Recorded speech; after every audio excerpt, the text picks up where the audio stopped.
Okay, can anybody hear me?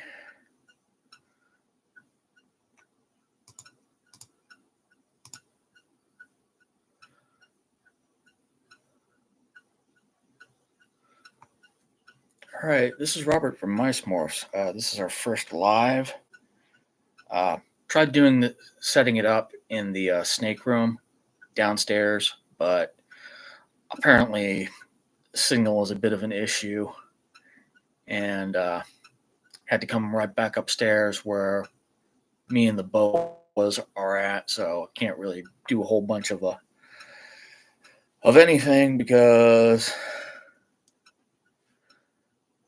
yeah. Thanks, Don.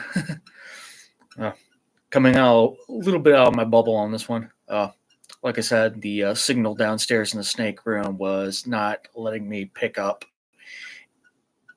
any signal in there. It's kind of like a weird Faraday cage down there. And I was going to show everybody some of the snakes down there for the moment and do some of the other stuff, but I can just as easily do everything upstairs here with the boas that would usually do down there. But feel free to ask me any questions. I mean, I got my fair share of topics that I can bring up. I mean, one, obviously, it's the whole Brian Barczyk thing. I know he's been a big thing in the news last year and including now with his cancer diagnosis and with it taking a downturn, and he's spending time with his family while going through hospice care. All I can say is, from my experience, cancer it's one of those things that can come out of nowhere and really wreak havoc, and it will take people from you. And during the last couple of years, especially during the COVID lockdowns, well, actually before the COVID lockdowns, I ended up losing both my grandparents to cancer. That and a couple other people that I served with in the military also died of cancer. But all right, back on hands.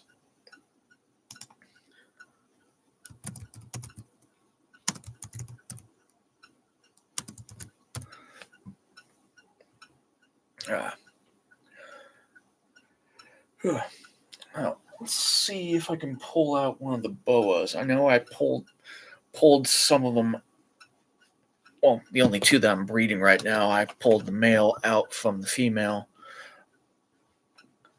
about a day or two ago because there weren't any further copulations or anything like that, no tail locks or anything. Let's see if I can get him out for a moment. Okay, he a big boy.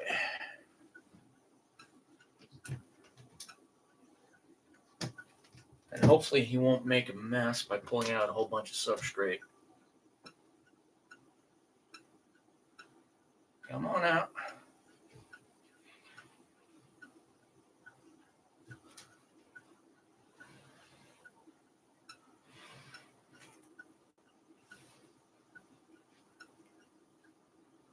Come on. Come on, Nick Ross.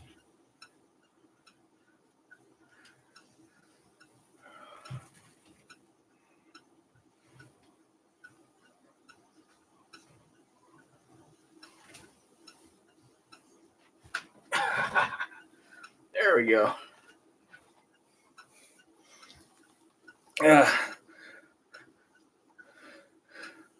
What kind of boas do I have? Well, I've got your boa imperators, basically your common boa. This right here is Icaros. He's actually my first boa. He was a early birthday gift to my wife. He is a Roswell laddertail. And he likes to put his tail up in places where he's not supposed to. Hey, get out of there. But as you can see, nice little ladder pattern going down here in his tail section. I paired him up with Athena, who is my largest and oldest female boa constrictor. I got her from Conley Herps because not only are they doing boas and ball pythons, I believe Conley Herps was the one that came up with the super stripe morphology for the boa constrictor line, and not many people are working with that, seeing as how he's the one that started it. But I got her from him directly because even though she's only het for the super stripe, uh, she comes off looking as a normal or a possible jungle. But right now, I can't take her out because it looks like she might actually be gravid at the moment. Which means my boy here did the deed. Did the deedness. Try to get him back in here without any more issues. Normally, getting him out of the cage is a little bit of a wrestling match. But sometimes I win.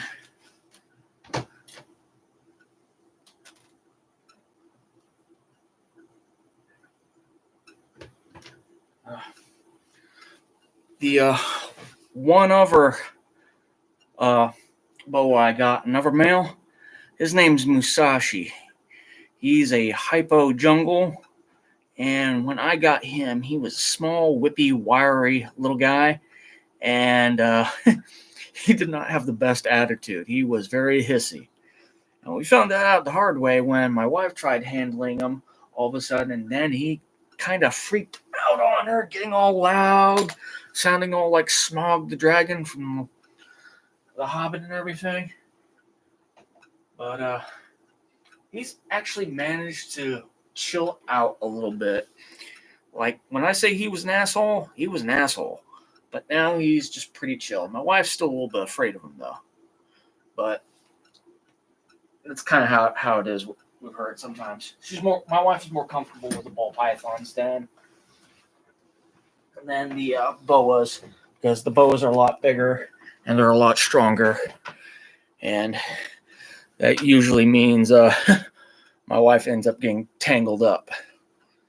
And my wife being a little bit thinner than I am, handling a large boa can be a little bit of a issue. But mind you, she's not afraid of the rest of them.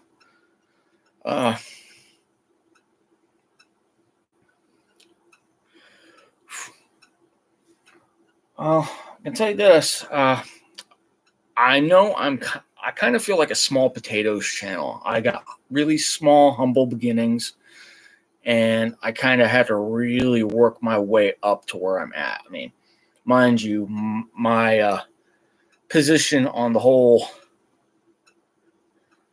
my position as far as I'm concerned on being as a member of the reptile community is small next to insignificant, because I know I'm not a major breeder. I don't have a whole bunch of snakes or anything, but I like to see what I can produce and what I can put into it, because I kind of see where my niche is at, so to speak. Because with the ball pythons and all I have, right now I've got a bunch of visuals. I've got a visual albino, visual hypo. I got a visual clown. I got a visual black xanthic that's also hypo. And I've got a phantom, a pastel OD. I've got a Mojave possible chocolate that's het for orange ghost. And I am hard pressed to find anybody that's working with orange ghost, save for Tony over in Pet Zone. He's the owner operator of the Pet Zone that's here in Grafton, not too far away from where I live. But yeah, I've got more females than I have males right now, which is a good thing. But as far as like being a breeder and everything, I've only ever gotten, as a test run, my Phantom, who is now retired because last previous time she got egg bound. I've only ever had that snake ever lay 2 clutches, and the first clutch was a disaster because I didn't have like a incubator on hand. And the second time she got pregnant resulted in the 1 egg clutch, which resulted in Miracle, which is the little struggling neonate baby ball python that I'm having issues with right now because it's not eating it as frequently as it was when it was starting off. And my female albino, which I paired with the visual hypo and the visual black xanthic het hypo, I'm kind of on the edge of where I need to have any of the sheds tested to find out whether or not who the daddy is. But right now, I'm kind of happy with where I'm at because I got a bunch of freaking little baby normals that are possible double or triple het, and that's good because with the hypo and albino combination, I want to prove out later on by doing a little thing called inline breeding, like breeding, pairing off a sister to a brother to see if I can get the double visual recessive. With the hypo and albino, that would be the sun glow. But if it turns out that the black xanthic hypo is the dad, that means I would more than likely get a combination of albino black xanthics, which would make snows, which would pretty much give me an roughly somewhat all white snake with maybe some patterning showing up, maybe a little bit of off yellow, kind of like with the ivories and all that stuff, but I'm not really sure. Triforce Morphs is working with Orange Ghost. They have some nice ones. Well, if they're local, I'll try to hit them up and see what they got. I would like to see if they got maybe a male that's het Orange Ghost or is a visual Orange Ghost, and see if I can actually get that Mojave Possible Chocolate Het Orange Ghost proved out for the Orange Ghost. But, yeah. Oh, they're up there in PA. Oh, man. The great frozen north. Oh, boy. Well, yeah, they're on Morph Market. Good. Probably get eat.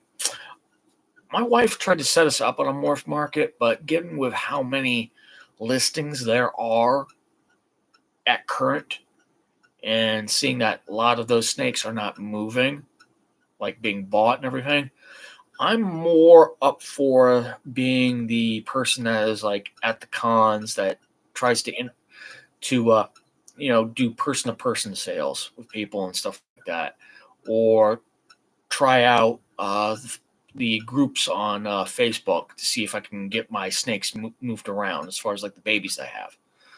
But I haven't posted anything on Morph Market yet because I can't even remember what my wife put up for the account. So, like the information, which email and all stuff like that. Whew.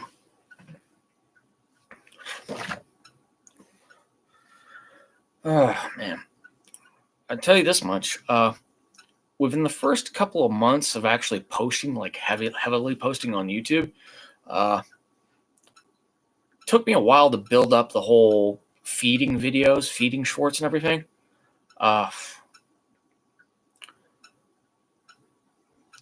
It's kind of a mixed bag. I've gotten a lot of views from doing feeding videos, which I always post warning either live feeding or frozen thawed feeding. That's pretty much all I do. I've gained most of my following and views and subs through just feeding videos and shorts. Maybe a couple updates, checking in on the snakes, seeing how the breeding process has been going since breeding season started, and maybe every now and then a couple of comical skit-like things, which mostly is me augmenting using audio clips and stuff like that in the situation that I'm in the snake that I'm filming. But I definitely seem to be getting a lot of flack about the feedings. I don't know where a lot of these people get their information, but oh man, it's either the based useless knowledge from back in the day.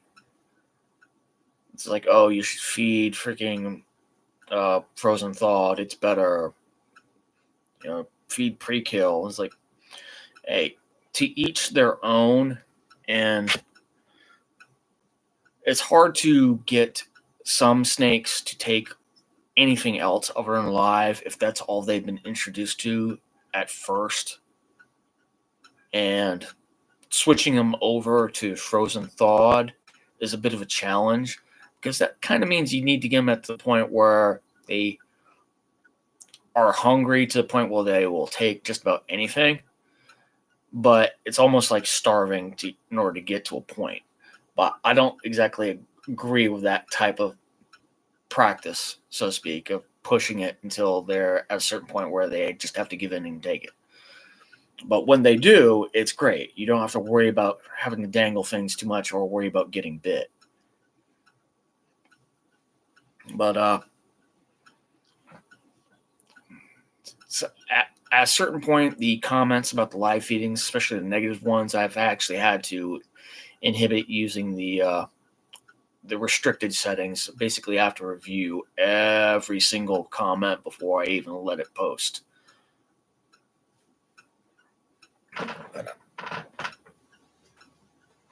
I'm also not a bit of like the gene chaser. I know a lot. I know a lot of people want to try to get like these designer morph snakes, but yeah, you really can't get them as fast as what I guess they perceive you can get them. Because if what was it? What was the big thing a while ago before the Pieds? What was it, the highway, pastel highway, and all that stuff? Yeah. From what I've learned, even though I am freaking far less experienced than any other breeder out there, I've realized that in order to get quality in, quality out, so to speak, you have to be patient and it's going to take time. I'm not a firm believer in breeding off snakes as soon as they get to a certain weight. I'm more of a certain age, which for me would be around 2 or 3 years.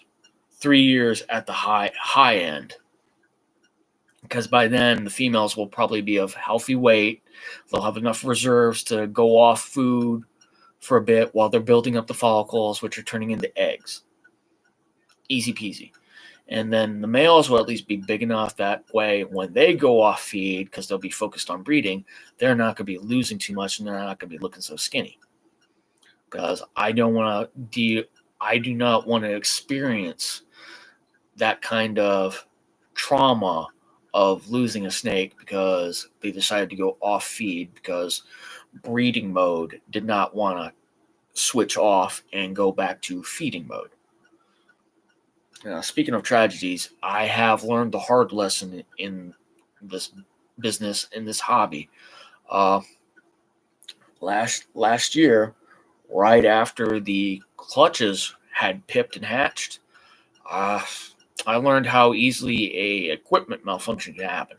I had a thermostat go off balance. It, as opposed to regulating the heat, it jumped it up one night, and I ended up waking up to feeling a heat source emanating off one of the hatchling racks right next to the incubator. And when I felt that physical heat going, I went into panic mode because then I started checking all the snakes. I started checking all the babies, and I checked some of the subadults. I ended up losing 2 of the babies from the first clutch. The 5 that I have, that most of you have seen so far from clutch 1, are 5 survivors out of 7. And we all know Miracle is the 1-egg clutch that survived having from a compromised egg. So not only did I lose 2 from the first clutch, I also lost 2 subadults that would have been pivotal for other projects. I lost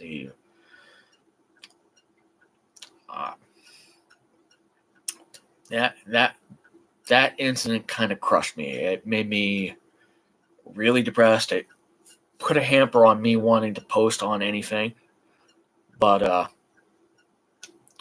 after some introspective, I actually did some due diligence and started doing equipment checks more often, and I actually started replacing all of my thermostats with ones with built-in fuses that would go in case of malfunction. That way there wouldn't be anything happening. No heat tape overheating, no cooking my snakes alive or anything like that. And that's took me the better part of the last of 2023 and still going into 2024. I'm still replacing other thermostats just to be safe. I have next to do thermostats for the boas. I'm going to get a couple of the Vivarium electronics thermostats like I have previously.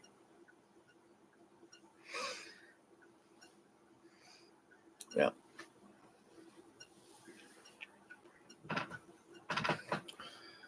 Funny thing is uh, when we got into this hobby, it wasn't just me getting over my fear of snakes. It was also helping my wife get over a fear of snakes, even though she knew friends that had snakes previously. And this was also a good learning experience for my daughter. She never had any bad interactions with snakes before, so she didn't have any pre-existing notions of anything other than a snake is a reptile. It's an animal. It can either eat snakes, bugs, frogs, mice, or rats. But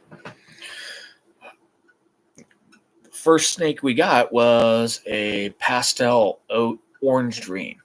We named him Phobos, which is Greek for fear or paranoia or something like that. Uh, but he was the building brick snake, so to speak, of what would eventually become Meis Morphs. Now, all my snakes have names. All Pretty much all of them do, with the exception of the babies. I haven't figured out if I want to keep any of them or if they. Well, obviously, I'm gonna have holdbacks or anything, but like, uh, I I just haven't come up with names yet. Miracle is the only one I've actually named, simply because the state of the fact that coming from a single egg clutch and from a compromised egg that had a very large and calcified window, it was by all circumstance a miracle that it even survived now into hatching and eating and all the other stuff, shedding and all stuff. So it's miracle, not so much in name, but in title. But yeah. Uh, I do plan on wanting to do more of these lives and everything as updates and more interactions because I feel like one of my main goals with myself as a person in the hobby and as a amateur breeder is that I do need to network every now and then, and because a lot of the conventions are a little bit further out as far as a way of driving, like Virginia Beach, Chesapeake, or Richmond and stuff like that, or Manassas. Uh, I'm not a big long distance driver. I'm very much a local homeboy. Well, I'm not a local homeboy here. I'm just a North Carolina boy. I just live another state north. But I do like the opportunity to interact with other breeders and stuff like that. I mean, outside of the pet shop stuff like that. I do believe that if you're going to have a community of breeders and everything, you at least need to at least talk with everybody, pass down some knowledge, help, collab, or even better yet, if you're doing breeding projects, help one another out. Especially if you need a certain sire or a certain dame, and you're looking for these genetics and you want to produce this type of offspring. I think we all need to help each other out on that, rather than be a bunch of cutthroats, because we do know I'm not ignorant to the fact that this industry is by some definitions somewhat cutthroat. A lot of the big name guys have been talked shit about behind their back for all the good they've done, all the bad they've done, and all the stuff that they've redeemed themselves for. And by no means are we small potatoes immune for that. But yeah, you're right, Don. We are all in this together. To be honest, if we actually acted like we were all together in this stuff like that, we would probably actually be doing the industry a lot better good than it possibly currently. Because sooner or later, and I don't want to sound like I'm tooting my horn or putting myself up on a pedestal or putting anybody up on a pedestal, but eventually, when all the other big heads in this industry move on, it's eventually going to come down to us to keep the industry alive, because it's going to be our names and our faces, our animals, our products being out there. And I think we need to put our best foot forward. I mean, honestly, I think that's mostly what Brian Barczyk's been doing most of the time, especially up even now, up to the point where he's at right now. Uh,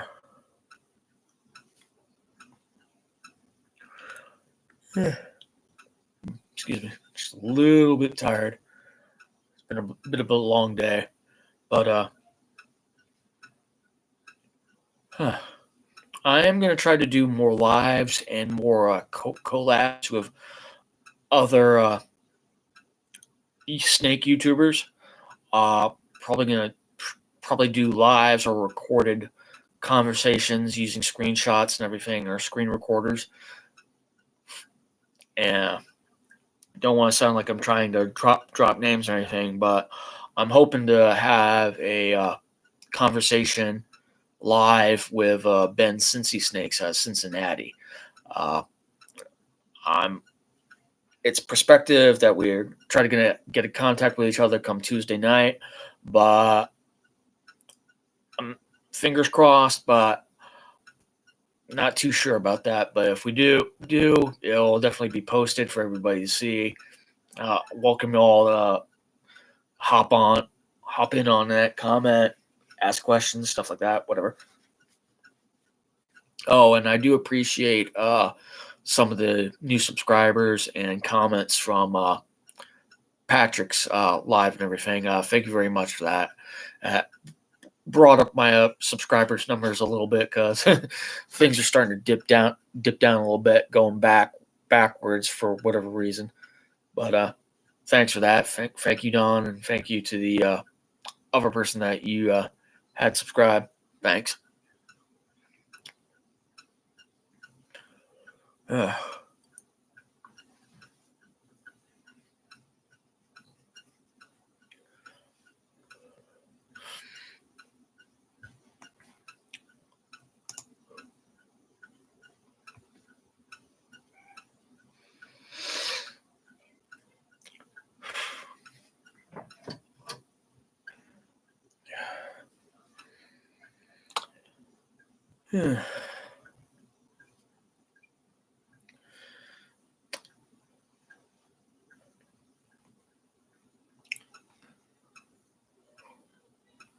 I'll definitely take a look in the Triforce, see what all they have.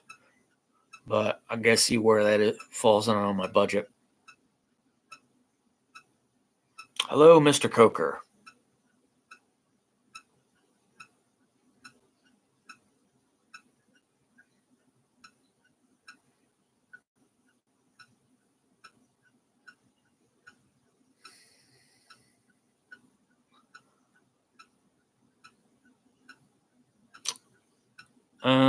No, Mr. Coker, I do not have disposable gloves or surgical gloves. Why do you ask?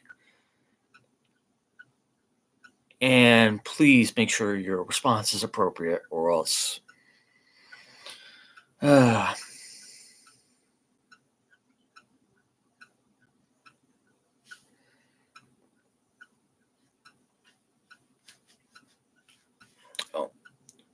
I do have one thing that I'm going to be bringing up. Come Monday, when a certain breeder gets back from the Baltimore convention, I'm going to have the 5 out of the 6 babies that I have right now, get them positively gendered. Because right now they are, I think they're around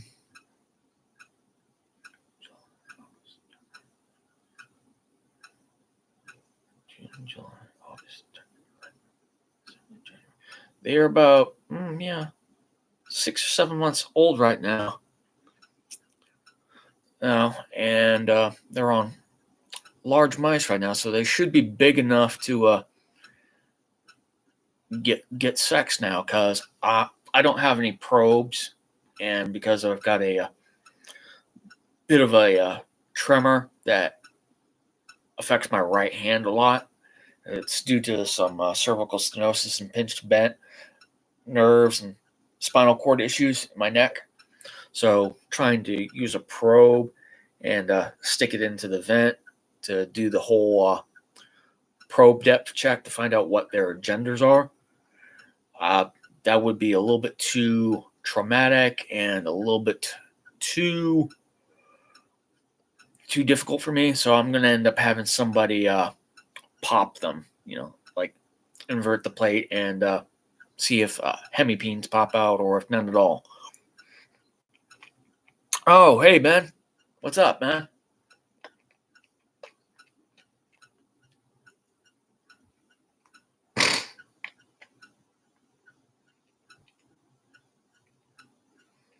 Well, clearly Mr. Coker is not going to answer the question as to why he's asking about surgical gloves.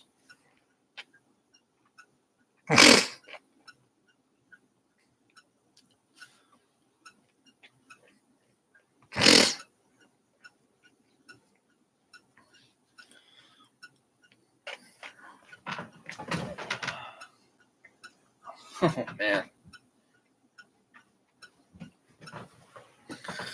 Here. Here, I'll show you guys something real quick. Move the seat back a little bit. And I'll pick up the laptop here real quick.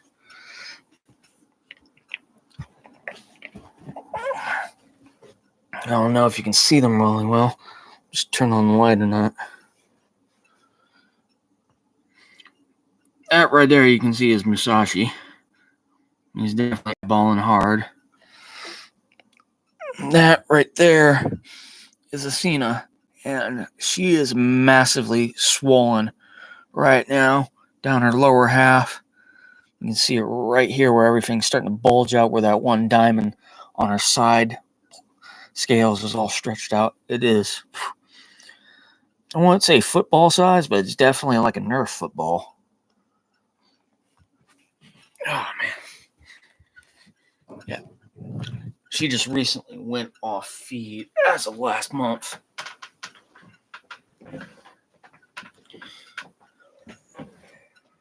So, oh, wow, that got her attention. She's all standing up and looking at me. Everything. Oh, man. Oh, wow, she's going forward like I did something. Got her attention. But hopefully come March, if she is gravid, March would probably be the time frame to see any offspring coming from her. That will be nice. That would be really nice, considering that this is my first attempt with the boas, and I've had the boas for a little bit over 2 years now. And because she took off in growth so very fast, I wanted to at least expand the opportunity of where I'm at as far as like being able to breed ball pythons successfully, and having done that successfully, also have another set of animals to bring in, because if I ever wanted to actually rent a booth and show up at a convention, make a bigger name for myself, I'd at least have a few more snakes to bring to the table, so to speak. I mean, I'd feel kind of piddly if I just showed up with like 5 babies, or if that, to sell. And it's like,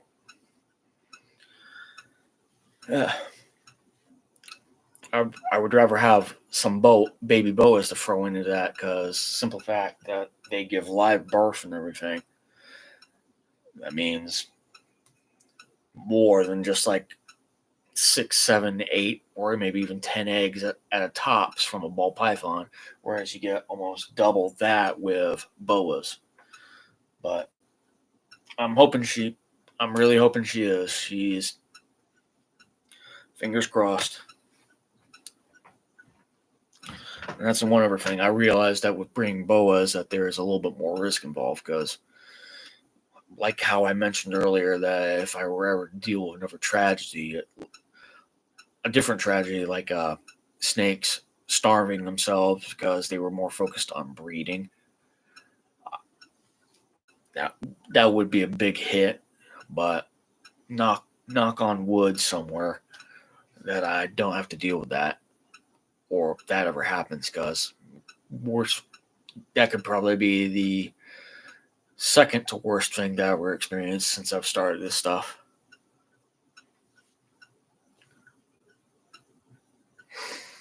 But well, I will keep everybody posted about the progress and everything, especially when I get the baby sexed Monday, and hopefully, me and Ben will hook up and do a stream and see where things are at from there. All right. I know it's not a lot of people showing up for this thing, but I appreciate those that have come in, commented, asked questions and stuff like that, or have given me information about some of the things that I might be interested in doing with. And I appreciate y'all for showing up, and I hope more of you do in the future. So all of you, Uptown Exotics, Spike Don D, Patrick, and Ben Cincy Snakes, have a good night.